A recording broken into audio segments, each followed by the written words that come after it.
ప్రసాద్ గారు ఈరోజు పెద్దగా జిల్లా వారికి పరిచయం లేని వ్యక్తి కూడా, పరిచయం చేయాల్సిన అవసరం లేని వ్యక్తి కూడా, అటువంటి వ్యక్తి చాలా వాటిలో కేవలం రాజకీయ పరంగానే కాకుండా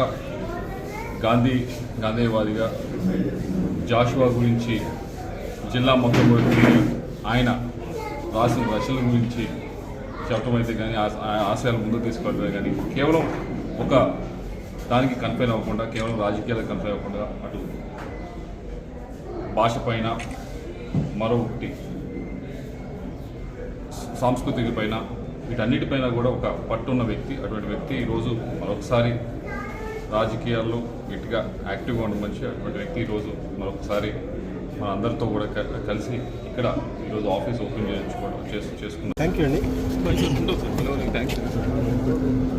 సమస్య బాగా కంటిన్యూ